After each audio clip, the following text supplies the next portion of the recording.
Muy buenas tardes a todos, bienvenidos una vez más a un evento de la Fundación de Neurociencias. En esta ocasión ya vamos por la webinar número 37 y vamos a hablar de un tema un poquito desconocido para quizá muchos de ustedes, que es cómo se puede utilizar la voz como huella cognitiva, ¿vale? Vamos a ver cómo diferentes asistentes de tipo virtual pueden llegar a analizar la forma que tenemos de hablar para detectar patrones presentes en el deterioro cognitivo leve. Esto lo hacemos sobre todo desde un carácter de tipo preventivo, tal y como vamos a ver ahora. Les recuerdo que todas estas webinars pertenecen al grupo de ayuda del programa de coaching y acompañamiento que tenemos desde la Fundación de Neurociencias.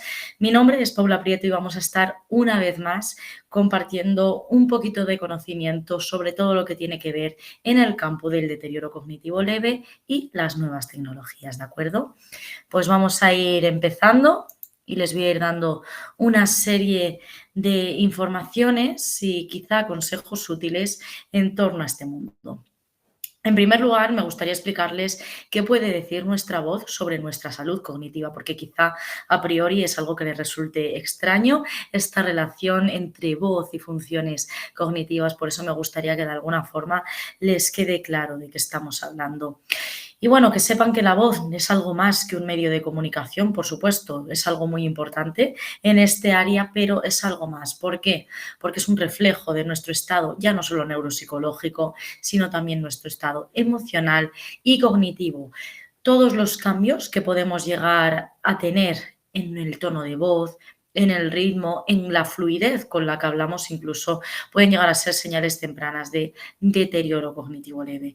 Y por ello, en los últimos años, asistentes virtuales, algunos de los cuales ya conocerán, como son Alexa, Siri o el asistente de Google, y o junto con tecnologías de análisis de habla, pueden llegar a analizar la forma que tenemos de hablar y el tono de nuestra voz. Esto se hace desde el impulso de la inteligencia artificial y es una vía muy innovadora a la hora de poder detectar alteraciones de tipo cognitivo.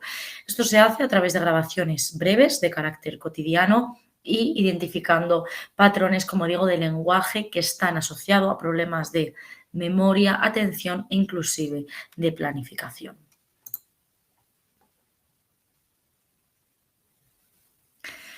Tienen que saber que nuestra forma de hablar puede ser el primer biomarcador de un cambio en la mente. En este caso, estamos hablando de un cambio, por ejemplo, a nivel de memoria, a nivel de percepción, a nivel de diferentes funciones cognitivas, que, como les vengo diciendo, puede ser un síntoma muy temprano de deterioro cognitivo leve.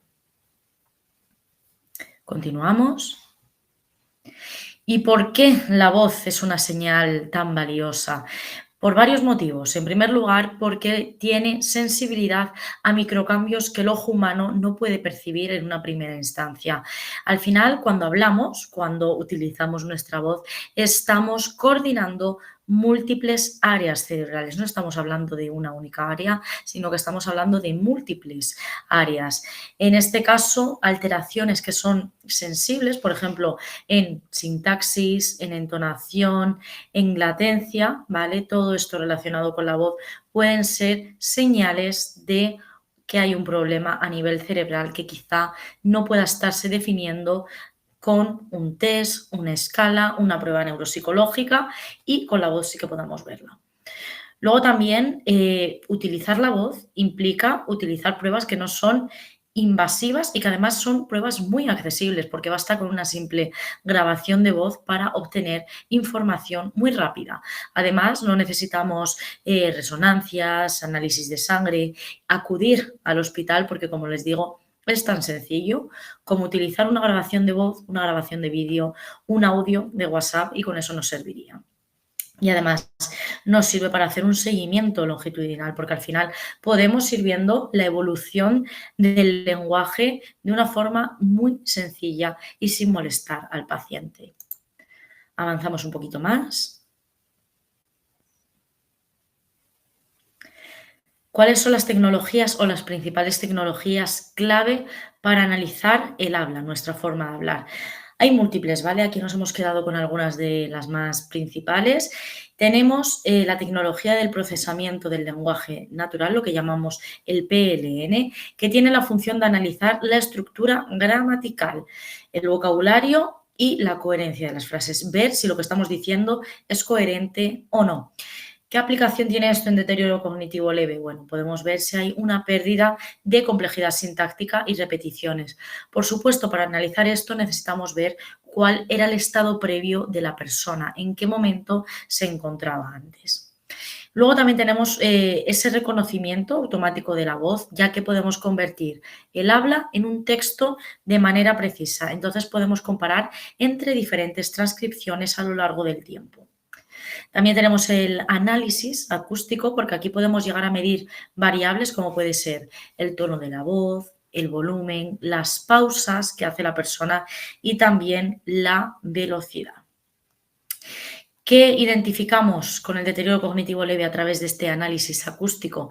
Pues, por ejemplo, cambios en la prosodia, la lentitud del habla o incluso disfluencias. También tenemos el Machine Learning y el Deep Learning, que a lo que hacen es crear modelos predictivos basados en grandes bases de datos, de manera que podemos llegar a estimar el riesgo de deterioro cognitivo leve en base a una serie de patrones del habla.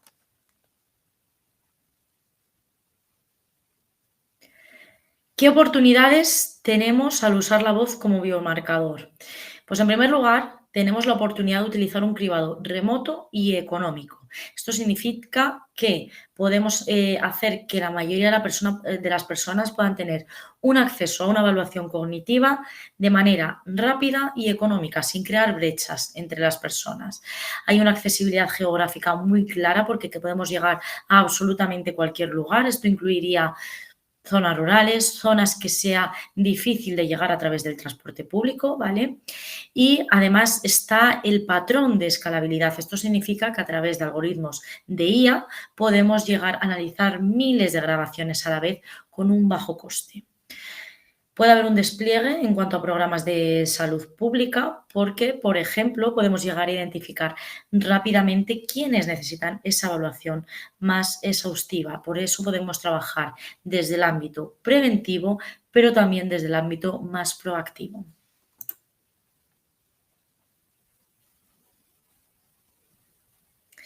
Pasamos a esa monitorización diaria y natural. ¿Por qué? Porque a diferencia de un test o una escala de carácter tradicional, que se realiza en ese entorno más controlado, puntual. El análisis del habla puede utilizarse en cualquier momento. Puede utilizarse a través de una conversación espontánea, a través de una llamada telefónica, un mensaje de voz y también permite ese seguimiento longitudinal que les mencionaba antes. Al final podemos ir acumulando una gran cantidad de datos y revelar un patrón que prediga de una forma muy puntual, incluso antes de lo que lo podría hacer cualquier profesional, ese deterioro cognitivo leve que puede llegar a ser incipiente y que nos interesa diagnosticar lo antes posible. Y también es un bajo impacto para el usuario. ¿Por qué? Porque no vamos a interferir en su rutina diaria, no le vamos a interrumpir en las actividades que realiza día a día y esto va a aumentar esa adherencia al seguimiento. Vale, no deja de ser un complemento a las evaluaciones clínicas, ¿vale? Porque al final el análisis de la voz no pretende reemplazar a los profesionales de la salud, sino aumentar la sensibilidad y la precisión de las evaluaciones que ya existen. Por eso podemos trabajar desde el campo de la detección precoz, podemos trabajar desde esa alerta previa y evaluar cuándo es necesario, ¿vale? También puede haber un seguimiento entre visitas. Recuerden que las visitas no siempre son todo lo frecuentes que nos gustaría, con lo cual podemos hacer un seguimiento desde casa, incluso de modo online, sin tener que estar interviniendo continuamente. Y los datos van a ser muy objetivos porque al final las métricas de voz, como pueden ser las pausas o la entonación, son muy cuantificables y también son reproducibles, de manera que vamos a poder ir comparando a lo largo del tiempo diferentes momentos del paciente. Tiene que haber una integración con otros datos, ¿vale? Porque la voz al final es solo una pieza de un rompecabezas mucho más complejos. Pero bueno, si lo llegamos a combinar con otros indicadores, podemos ver si hay un perfil de riesgo multidimensional. Podemos combinarlo con variables biomédicas, como pruebas de sangre, pruebas de neuroimagen, que creen un modelo predictivo mucho más preciso. También podemos incluir hábitos de la vida diaria de la persona, datos sobre el sueño, sobre la nutrición, sobre la actividad física, incluso sobre el estado de ánimo de la persona, que de alguna forma puedan estar relacionados con otros síntomas de fatiga, depresión o el deterioro cognitivo que les venía diciendo. Hay algunas plataformas integradas, esto viene en base a proyectos muy incipientes que están combinando el análisis de voz con aplicaciones de estimulación cognitiva, de forma que podemos crear un ciclo de detección, intervención y monitorización, todo desde el entorno digital.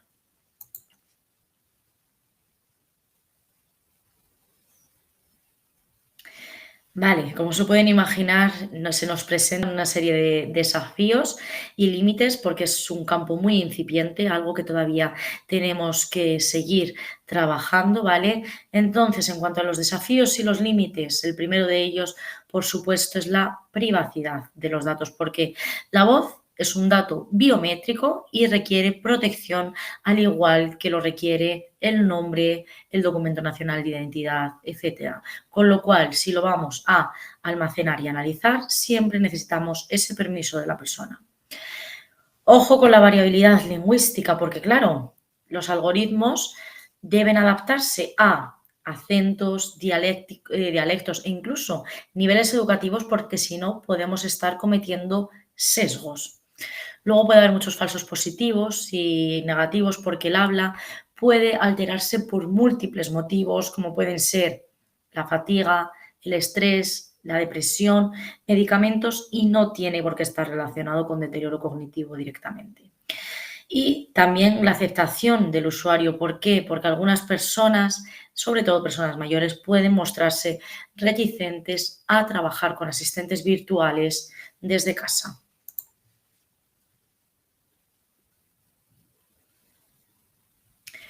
Muy importante, la voz puede ser una ventana a la mente, pero tenemos que aprender a mirar con respeto y sin invadir la intimidad. Esto está muy en relación a lo que les comentaba antes. Recuerden que la protección de datos es fundamental, tiene que estar por encima de todo y no podemos de alguna forma dejar esto a un lado, sino que siempre tiene que estar presente.